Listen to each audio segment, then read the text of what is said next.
नमस्कार दोस्तों। मकर राशि के पंचम भाव में गुरु विराजमान है। उसी प्रकार अगस्त महीने में मंगल भी वहां पर ही आने वाला है, मतलब पंचम भाव में। उसी प्रकार आपके राशि का सबसे महत्वपूर्ण ग्रह जो कि शुक्र है, राजयोग कारक रवि से कहते हैं, वो आपके अष्टम भाव में भ्रमण करेगा। उसी प्रकार आपके राशि का और एक सबसे महत्वपूर्ण ग्रह जो कि है बुध, वह अगस्त 5 के बाद वक्री होने जा रहा है और आगे आने वाले संपूर्ण महीना यह जो बुध है वो वक्री होने वाला है। उसी प्रकार आपके राशि का जो स्वामी है शनि, वह भी आपके द्वितीय भाव में है। इस वजह से आपकी जो राशि है वो 7.5 चल रही है। आपके द्वितीय भाव में ये जो शनि है वो वक्री है। उसी प्रकार आपके राशि का नंबर 1 का अशुभ ग्रह जो रवि है, वह भी आपके अष्टम भाव में, सप्तम भाव में भ्रमण कर रहा है। 17 तारीख के बाद ये आपके अष्टम भाव में भ्रमण करेगा। तो ये जो सभी ग्रह है, इसके जो प्रभाव परिणाम है वह अगस्त महीने में किस प्रकार के होंगे, सभी के बारे में डिटेल में चर्चा इस वीडियो में हम करने वाले हैं। तो सबसे पहले हम चर्चा करेंगे कि आपका जो स्वास्थ्य है, मानसिक या फिर शारीरिक, वो किस प्रकार का होगा। जैसे कि आपके राशि का जो स्वामी है शनि, जो कि आपके द्वितीय भाव में भ्रमण कर रहा है, संपूर्ण महीना ये जो शनि है वो वक्री होगा। उसी प्रकार आपके राशि का जो षष्ठेश है बुध, जो कि आपके अष्टम भाव में भ्रमण कर रहा है, दिनांक 5 तारीख के बाद ये जो बुध है वो वक्री होकर 23 तारीख के बाद आपके सप्तम भाव में भ्रमण करेगा। उसी प्रकार आपके राशि का जो अष्टमेश है रवि, वह आपके सप्तम भाव में भ्रमण कर रहा है। 17 तारीख के बाद ये स्वयं की राशि में अष्टम भाव में भ्रमण करेगा। कुल मिला के देखा जाए या फिर मोटे तौर पर अगर देखा जाए तो इस महीने में आपको मेंटल स्ट्रेस या फिर मानसिक तनाव में आप बहुत ज्यादा जा सकते हो। हालांकि आपकी जो राशि है वो काफी ज्यादा स्टडी है, काफी ज्यादा मेच्योर्ड है, काफी सोच विचार करने वाली है, लेकिन फिर भी इस महीने में थोड़े बहुत कॉम्प्लिकेशन इस प्रकार के हो सकते हैं जिसकी वजह से स्ट्रेस टेंशन जो है वो आप पर देखा जाएगा। लेकिन यहाँ पर एक बात बहुत ही अच्छी है, जो कि आपके राशि के पंचम भाव में गुरु जो है वो भ्रमण कर रहा है और वो नवम दृष्टि से आप ही के राशि को देख रहा है। तो कितना भी चाहे स्ट्रेस टेंशन क्यों ना हो, आपको इससे कुछ भी ज्यादा स्ट्रेस लेना नहीं है प्रत्यक्ष रूप में, क्योंकि जो गुरु है वो आपको पूरी तरह से कॉन्फिडेंस देगा। तो चिंता बिल्कुल भी ना करें, क्योंकि आपके राशि के षष्ठ और अष्टम भाव में जैसे आप देख सकते हो कि करीब सभी जो ग्रह है वो आपके राशि के षष्ठ और अष्टम भाव में भ्रमण करने जा रहे हैं। और षष्ठ और अष्टम भाव जो होता है वो अशुभ फलदायी होता है। षष्ठ भाव को रोग शत्रु का भाव कहा जाता है, जो अष्टम भाव है इसे मृत्यु का स्थान भी कहा जाता है। लेकिन आपके राशि के लिए जो गुरु है वो सबसे फेवरेबल है, तो चिंता ना करें। इसके बाद हम चर्चा करेंगे कि आपका जो आर्थिक स्तर है, फाइनेंशियल स्टेटस है, वो किस प्रकार का होगा। जैसे कि आपके राशि का जो धनेश है शनि, जो कि धन भाव में वक्रीय अवस्था में है। उसी प्रकार आपके राशि का जो पंचमेश शुक्र है, जो कि आपके राशि का सबसे महत्वपूर्ण ग्रह कहलाता है, इसे राजयोग कारक भी कहते हैं। यह जो शुक्र है वो आपके अष्टम भाव में भ्रमण कर रहा है। 25 तारीख के बाद ये आपके भाग्य भाव में भ्रमण करेगा। उसी प्रकार आपके अष्टम भाव, अष्टमेश जो है रवि, जो कि आपके सप्तम भाव में भ्रमण कर रहा है। 17 तारीख के बाद ये जो रवि है वह आपके अष्टम भाव में भ्रमण करेगा। उसी प्रकार आपके राशि का जो लाभेश है मंगल, जो कि आपके पंचम भाव में भ्रमण कर रहा है। 17 तारीख के बाद ये जो मंगल है वो 27 तारीख के बाद ये जो मंगल है वह आपके षष्ठ भाव में भ्रमण करेगा। तो कुल मिला के देखा जाए तो इस महीने में फाइनेंशियली बहुत बड़े प्रॉब्लम देखे नहीं जाएंगे। सिर्फ आपको आपके जो खर्चे हैं उस पर थोड़ा ध्यान देना आवश्यक है। हालांकि आपकी जो राशि है वो प्रैक्टिकल है, मतलब पैसे कहाँ पर खर्च करने हैं, किस तरह से खर्च करने हैं, इसके बारे में आपकी जो मालूमात होती है वो काफ़ी अच्छी देखी जा सकती है। सिर्फ यहाँ पर एक बात है जिस पर ध्यान रखिए। अगर आप शेयर मार्केट में ट्रेड करते हो तो सोच समझ कर जो ट्रेडिंग है वो आपको करनी है, मतलब अंधाधुंध ट्रेडिंग नहीं करनी है, फिर रिस्क लेकर किसी भी प्रकार की ट्रेडिंग बिल्कुल भी नहीं करना। बाकी अगर देखा जाए तो जो भी आपका इनकम आ रहा है महीने का वो उसी तरह से होगा, तो उसमें कोई बदलाव नहीं आएगा, जो कि काफ़ी अच्छी बात होगी। तो कुल मिला के देखा जाए आर्थिक स्तर पर तो इस महीने में आपको आपके जो खर्चे हैं उस पर थोड़ा ध्यान देना आवश्यक होगा। इसके बाद हम चर्चा करेंगे घर का जो सुख है वो किस प्रकार का होगा। जैसे कि आपके राशि का जो चतुर्थेश है मंगल, जो कि आपके पंचम भाव में भ्रमण कर रहा है, काफ़ी अच्छी बात है ये। घर के जो लोग हैं उनके साथ आपकी जो इंटरेक्शन है वो काफ़ी अच्छी देखी जाएगी। वास्तु से रिलेटेड किसी भी प्रकार का कोई अगर काम आपको करना है तो इस महीने में कर सकते हो। किसी भी प्रकार की दिक्कतों का सामना करना नहीं पड़ेगा, जो कि बहुत ही अच्छी बात होगी। इसके बाद हम चर्चा करेंगे कि लव लाइफ आपकी किस प्रकार की होगी। जैसे कि आपके राशि का जो पंचमेश है शुक्र, जो कि आपके अष्टम भाव में भ्रमण कर रहा है। 25 तारीख के बाद यह जो शुक्र है वो आपके भाग्य भाव में भ्रमण करेगा। उसी प्रकार आपके पंचम भाव में मंगल भी विराजमान होने जा रहा है। तो सबसे महत्वपूर्ण बात, अगर आप किसी के रिलेशनशिप में हैं तो वहां पर छोटी मोटी बातों को लेकर तकरार हो सकती है, या फिर जो गुरु है इसके कारण जो बातें प्रॉब्लम है वो बहुत ज्यादा खींचे नहीं जाएगी, जो कि काफी अच्छी बात है। लेकिन छोटी मोटी प्रॉब्लम कॉम्प्लिकेशन देखे जा सकते हैं। उसी प्रकार जो गर्भवती महिला है उन्होंने भी खुद के स्वास्थ्य के बारे में थोड़ा ध्यान देना होगा। स्वास्थ्य से रिलेटेड जो समस्याएं हैं वो सामने आ सकती है।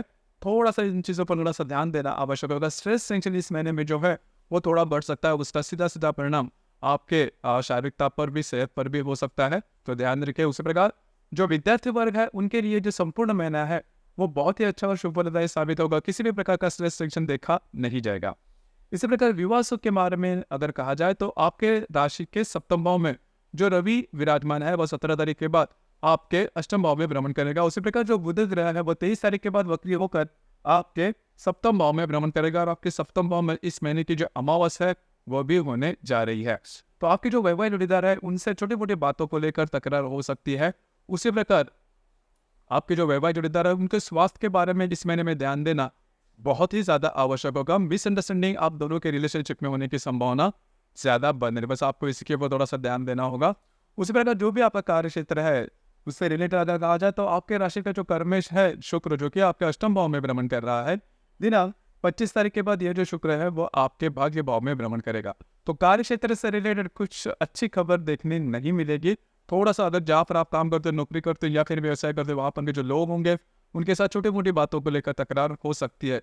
खुद पर थोड़ा सा कंट्रोल करना आवश्यक होगा। जैसे हमने शुरुआत में कहा कि इस महीने में काफी ज्यादा जो ग्रह है वो आपके षष्ठ और अष्टम भाव में भ्रमण कर रहे हैं, तो स्ट्रेस टेंशन बना रहेगा। थोड़ा सा इस पर ध्यान देना आवश्यक है। किसी प्रकार के प्रॉब्लम आते हैं तो मौनम सर्वार्थ साधनम जिसे कहते हैं, थोड़ा सा ज्यादा स्ट्रेस नहीं लेना। जो भी बातें जो भी आपको करनी पड़ रही है उसी प्रकार से काम करना। किसी भी प्रकार के रिस्क या फिर आउट ऑफ द वे जाके बातें बिल्कुल भी नहीं करना, आप इसमें फंस सकते हो। उसी प्रकार डे टू डे लाइफ में ग्रह योगों के जो परिणाम प्रभाव है उसके बारे में अगर कहा जाए तो इस महीने के 2 तारीख को हर्षद और शुक्र का केंद्र योग होने जा रहा है।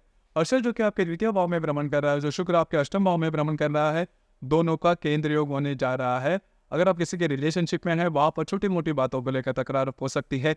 इजी मनी के पीछे बिल्कुल भी नहीं जाना। इसी प्रकार दिनांक 8 तारीख को बुध और शुक्र की युति भी होने जा रही है आपके अष्टम भाव में। अब ये जो युति है वैसे देखी जाए तो शुभ फलदायी होती है, लेकिन अष्टम भाव में होने जा रहे तो इजी मनी छोटे मोटे मिल सकते हैं आपको स्वयं के स्वास्थ्य के बारे में इस समय में ध्यान देना बहुत ही ज्यादा आवश्यक होगा। इसी प्रकार दिनांक 14 तारीख को मंगल और गुरु की युति भी होने जा रही है आपके पंचम भाव में।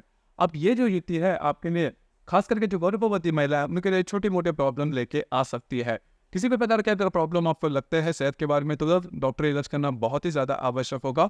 उसी प्रकार अगर आप किसी के रिलेशनशिप में है वहां पर भी छोटी मोटी बातों को लेकर तकरार हो सकती है। इसी प्रकार दिनांक 16 तारीख को मंगल और शनि का केंद्र योग होने जा रहा है। शनि जो कि आपके द्वितीय भाव में भ्रमण कर रहा है, जो कि वक्री है, इसके साथ आपके पंचम भाव का जो मंगल है वो केंद्र योग करने जा रहा है। आपकी जो स्पेंडिंग है उस पर थोड़ा सा ध्यान देना आवश्यक है। अनावश्यक स्पेंडिंग होने की संभावना इन दिनों में थोड़ी ज्यादा बन रही है। उसी प्रकार किसी भी प्रकार के महत्वपूर्ण इन्वेस्टमेंट भी इन दिनों में नहीं करना। इसी प्रकार दिनांक 18 तारीख को बुध और हर्षल का भी केंद्र योग होने जा रहा है। हर्षल जो कि आपके पंचम भाव में भ्रमण कर रहा है, उसके साथ आपके अष्टम भाव का जो बुध है वो केंद्र योग करने जा रहा है। महत्वपूर्ण यह योग है। आपको स्वयं के स्वास्थ्य के बारे में ध्यान देना बहुत ही ज्यादा आवश्यक होगा। स्वास्थ्य से रिलेटेड जो परेशानियां हैं वो सामने आ सकती है। इसी प्रकार दिनांक 19 तारीख को रवि और हर्षल का केंद्र योग होने जा रहा है। यहाँ पर भी आपको स्वयं के स्वास्थ्य के बारे में ध्यान देना बहुत ही ज्यादा आवश्यक होगा। हर्षल जो कि आपके पंचम भाव में भ्रमण कर रहा है, जो रवि आपके अष्टम भाव में भ्रमण करेगा, दोनों का केंद्र योग होने जा रहा है। इसी प्रकार शुक्र और मंगल का केंद्र योग होने जा रहा है। मंगल जो कि आपके पंचम भाव में और जो शुक्र आपके अष्टम भाव में भ्रमण करेगा, दोनों का केंद्र योग होने जा रहा है। दृष्टि अधिष्ठित केंद्र योग खास करके जो महिला वर्ग है उनके लिए जो केंद्र योग है वो सबसे महत्वपूर्ण होगा। आपके जो इन लॉज होंगे, आपके ससुराल के जो लोग होंगे, उनके साथ छोटी मोटी बातों को लेकर तकरार हो सकती है। ये तकरार काफी बढ़ भी सकती है। इसी प्रकार दिनांक 27 तारीख को शुक्र और हर्षल का त्रिकोण योग होने जा रहा है। शुक्र जो कि आपके भाग्य भाव में भ्रमण करेगा और जो हर्षल आपके पंचम भाव में भ्रमण करने जा रहा है, दोनों का त्रिकोण योग होने जा रहा है।